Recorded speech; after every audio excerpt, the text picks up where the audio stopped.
السلام علیکم ورحمۃ اللہ وبرکاتہ۔ تفسیر قرآن سورۃ الفاتحہ کا آج تیسرا لیکچر ہے۔ آج ہم جن موضوعات کے اوپر گفتگو کریں گے اس میں سب سے پہلے ماقبل کے سبق کے اندر میں نے آپ کو بتایا تھا کہ کچھ تفسیر ہو گئی تھی سورۃ الفاتحہ کی، کچھ باقی رہ گئی تھی۔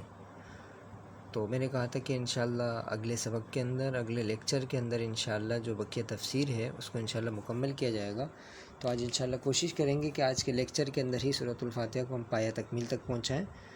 تو اس کے اندر جو آج بنیادی موضوعات ہیں ان میں ایک تو یہ ہے کہ الرحمن الرحیم دونوں کا معنی ایک ہے رحم کے، راحمیم دونوں کے اندر یہی معنی پایا جاتا ہے۔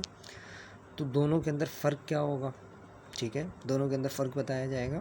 انعمت علیہم ایک ورڈ ہم نے پڑھا تھا، جب ہم اللہ سے دعا کرتے ہیں اللہ ہمیں سیدھے راستے پہ چلا، تو سیدھے راستے کے بعد ہم آگے اس کی تشریح کے اندر آتا ہے کہ ایسے لوگوں کے راستے پر جن پر آپ نے انعام کیا، آپ نے احسان کیا۔ تو انعام یافتہ لوگ کون ہیں، اس سے کون مراد ہیں، ٹھیک ہے۔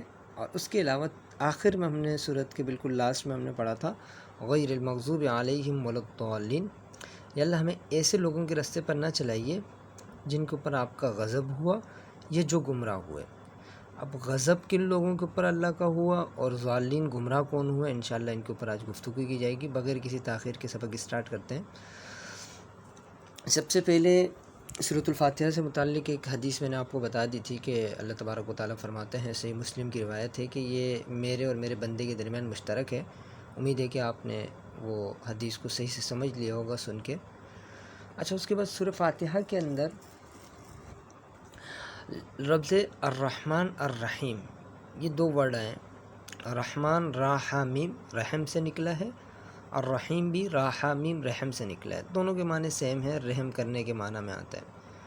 اب جب دونوں کے معنی ہی رحم کے آتے ہیں تو اللہ تبارک و تعالیٰ نے اپنی دو صفات رحم کی ایک ساتھ کیوں ذکر کر دی؟ کوئی اور صفت ذکر کر دیتے، سوال پیدا ہو سکتا ہے، یہاں پہ دونوں رحم کی صفات کیوں بیان کی ہیں؟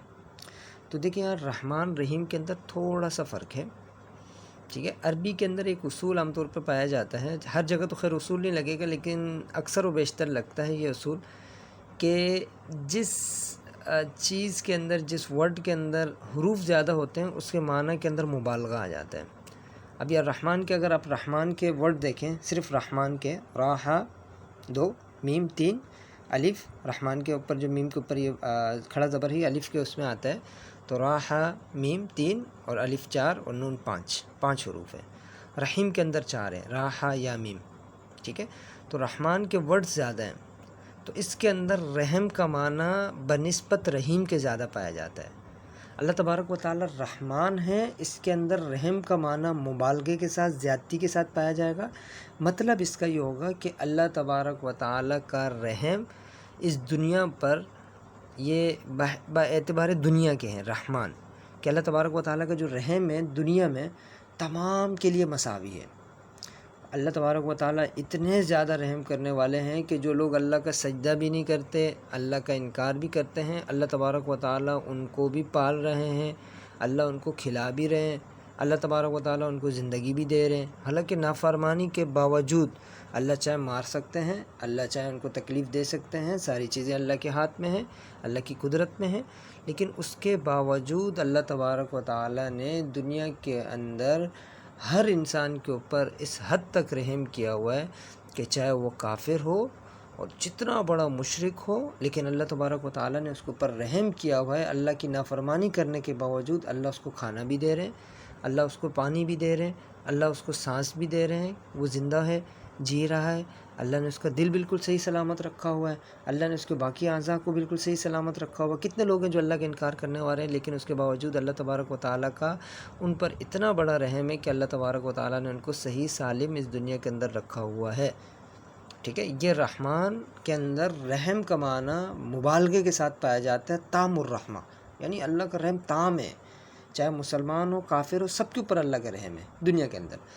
رحیم کا معنی جو ہے اس کے اندر رحم تھوڑا سا کم پایا جائے گا، معنی کے اندر تھوڑی سی کمی آئے گی، کہ یہ قیامت کے ساتھ خاص ہے رحیم کا لفظ، کہ جب کل قیامت کا دن ہوگا تو اللہ تبارک و تعالیٰ کا رحم صرف اور صرف کس کے ساتھ ہوگا؟ مسلمانوں کے ساتھ ہوگا، اللہ کو ماننے والوں کے ساتھ ہوگا، نہ کہ مشرکین اور کفار کے ساتھ، کیونکہ مشرکین و کفار کے لیے اللہ تبارک و تعالیٰ فرماتے ہیں خالدین فیہا ابدا، وہ ہمیشہ کے لیے جہنم میں جائیں گے، تو ان کا وہاں پہ تو بچنے کی کوئی چانسز ہی نہیں ہے، تو لہٰذا رحیم آخرت کے اعتبار سے ہوگا، ٹھیک ہے۔ اسی وجہ سے ایک یہاں پر مسئلہ بیان کیا جاتا ہے کہ ہم جب کسی کا نام رحمان رکھتے ہیں تو صرف رحمان نام رکھنا ٹھیک نہیں ہے، یہ خالصتاً اللہ کی صفت ہے رحمان، ٹھیک ہے۔ تو عبد الرحمن ہونا چاہیے کہ رحمان کا بندہ، کیونکہ رحمان کوئی بھی نہیں ہو سکتا سوائے اللہ کے، کہ کوئی بندہ اتنا زیادہ رحم والا ہو ہی نہیں سکتا کہ اس کا رحم سب کو مساوی ہو، ایسا ناممکن ہے، پاسبل نہیں ہے کسی انسان کے لیے۔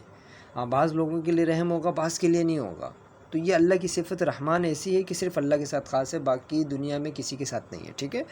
اور اسی طریقے سے رحیم کی جو صفت ہے، رحیم آپ کسی کو کہہ سکتے ہیں، کیونکہ اللہ کی ایسی صفت ہے کہ بعض کے ساتھ رحم کا معاملہ ہو، بعض کے ساتھ نہ ہو، تو عبد الرحیم بھی کہہ سکتے ہیں، رحیم بھی کہہ سکتے ہیں، یہ ایک مسئلہ بیان کیا جاتا ہے، ٹھیک ہے۔ مفتی حضرات سے آپ پوچھ بھی سکتے ہیں، رحمان اور رحیم کے اندر یہ فرق ہو گیا۔ اس کے بعد مالک یوم الدین آسان ہے، اس کے اندر کچھ بھی نہیں ہے، قیامت کے دن کے اللہ مالک ہے، ایاک نعبد و ایاک نستعین، یا اللہ ہم آپ کی عبادت کرتے ہیں، آپ سے ہی مدد طلب کرتے ہیں، بالکل واضح ہے، اللہ ہی کی عبادت ہے، اور مدد بھی اللہ ہی سے طلب کرنی چاہیے، اس کسی سے طلب نہیں کرنی چاہیے، ٹھیک ہے۔ اہدنا الصراط المستقیم، یا اللہ ہمیں سیدھے راستے پہ چلا۔ اب سیدھا راستہ کیا ہے، اس کی تشریح اللہ آگے بیان فرما رہے ہیں کہ صراط الذین انعمت علیہم، ایسے لوگوں کے راستے پر چلا، انعمت علیہم جن پر آپ نے انعام کیا۔ اب انعام یافتہ لوگ کون ہیں، یہاں پہ سوال یہ پیدا ہوتا ہے انعام یافتہ لوگ کون ہیں؟ تو انعام یافتہ لوگ سے مراد خود اللہ تبارک و تعالی سورۃ النساء کے اندر آیت نمبر 69 کے اندر اللہ تبارک و تعالی بیان فرماتے ہیں، وَمَن يُطِعِ اللَّهَ وَالرَّسُولَ فَأُولَٰئِكَ مَعَ الَّذِينَ أَنْعَمَ اللَّهُ عَلَيْهِم مِّنَ النَّبِيِّينَ وَالصِّدِّيقِينَ وَالشُّهَدَاءِ وَالصَّالِحِينَ۔ اللہ فرماتے ہیں کہ جن لوگوں کے اوپر اللہ نے انعام کیا ہے وہ 4 طرح کے لوگ ہیں، فَأُولَٰئِكَ مَعَ الَّذِينَ أَنْعَمَ اللَّهُ، اللہ کے جن پر انعام ہے 4 طرح کے لوگ ہیں، من النبیین انبیاء ہیں، صدیقین سچے لوگ، شہداء شہید جو ہوئے، صالحین نیک لوگ، ٹھیک ہے۔ یہاں انبیاء سے مراد جتنے بھی، نبیین سے مراد تمام انبیاء مراد ہیں، ٹھیک ہے۔ صدیقین سے صحابہ مراد ہیں، کیونکہ صحابہ ہی سچے تھے، ٹھیک ہے، اور آپ صلی اللہ علیہ وسلم کے ساتھی تھے، صحابہ مراد ہے۔ صدیقین سے اکثر مفسرین کی رائے یہی ہے۔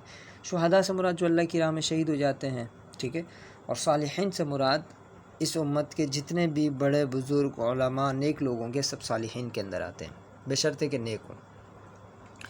تو یہ اب 4 طرح کے لوگ اللہ نے آپ کو بتا دیے ہیں۔ اب آپ کسی ایک کے راستے پر بھی کسی ایک کی بھی پیروی کر لیتے ہیں تو آپ کامیاب ہیں۔ میں یہ نہیں کہہ رہا کہ خاص اسی کی پیروی، ظاہر سی بات ہے اگر ہم کسی بزرگ کی پیروی کر رہے ہیں تو بزرگ بھی آپ صلی اللہ علیہ وسلم کی پیروی کر رہے ہیں، تو گویا کہ ہم بھی آپ صلی اللہ علیہ وسلم ہی کی پیروی کر رہے ہیں۔ تو مراد یہ ہے کہ اگر جیسے آپ صلی اللہ علیہ وسلم فرماتے ہیں اصحابی کالنجوم من اقتدی اہتدی، تو میرے صحابہ ستاروں کی مانند ہیں، جس کسی نے بھی کسی ایک صحابی کی بھی اقتداء کر لی گویا کہ اس نے ہدایت پا لی۔ تو اب صحابہ کی اقتداء گویا کہ آپ صلی اللہ علیہ وسلم کی اقتداء ہے۔ اسی طریقے سے اگر کوئی بزرگ یا کوئی عالم آپ صلی اللہ علیہ وسلم کی اقتداء کرتے ہوئے سنت کے مطابق چلتا ہے، اگر ہم اس کی اقتداء کرتے ہیں تو گویا کہ ہم بھی آپ صلی اللہ علیہ وسلم کی اقتداء کر رہے ہیں، ٹھیک ہے۔ تو یہ 4 اللہ تبارک و تعالیٰ نے ہمیں رستے بتا دیے ہیں کہ بھئی ان میں سے کسی ایک کو فالو کر لو، لیکن بشرط یہ ہے کہ وہ حقیقت میں آپ صلی اللہ علیہ وسلم کے طریقے پہ چلنے والا ہو۔ یہ نہ ہو کہ بس ہم اپنے آپ کو کسی کے حوالے کر دیں اور ہمیں پتہ نہ ہو، علامہ والحفیظ ایسے لوگوں سے۔ تو اس میں کوشش کریں کہ دین کا معاملہ ہے، سوچ سمجھ کے تھوڑا سا فیصلہ کریں۔ اور اس کے بعد غیر المغضوب علیہم ولا الضالین 2 ورڈ ہیں۔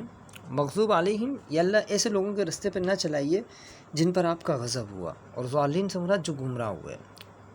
غضب کن پر ہوا؟ اچھا دیکھیں، غضب ایسے لوگوں پر ہوتا ہے کہ جن کو پتہ ہو کہ یہ حق ہے۔ اگر کسی کو پتہ ہے نا کہ یہ حق ہے، حق معلوم ہونے کے باوجود اگر کوئی شخص انکار کرتا ہے تو یہ ایسے لوگ غضب کے مستحق ہوتے ہیں، غصے کے مستحق ہوتے ہیں کہ بھئی جب آپ کو پتہ تھا ایک چیز ٹھیک ہے، آپ کو پتہ تھا یہ حق راستہ ہے، اس کے باوجود آپ ضد، ہٹ درمی یا کسی اور بنا پر حق کو نہیں تسلیم کر لے تو آپ غضب کے مستحق ہیں۔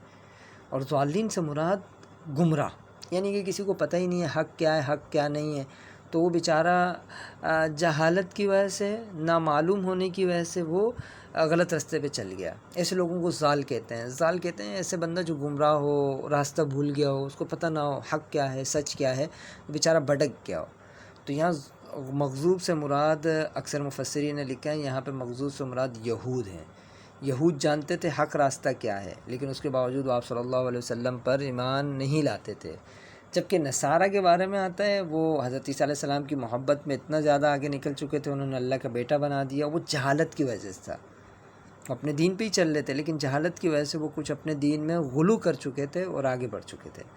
تو آج کا سبق یہیں پر اختتام کرتے ہیں۔ سورۃ الفاتحہ الحمدللہ مکمل ہو چکی ہے۔ اللہ تعالیٰ سے دعا ہے کہ اللہ تبارک و تعالیٰ ہمیں ٹھیک معنی میں دین کی سمجھنے کی اور دین پر چلنے کی توفیق عطا فرمائے، اور اللہ تبارک و تعالیٰ اس دین کو ہماری آنے والی نسلوں کے اندر محفوظ رکھے۔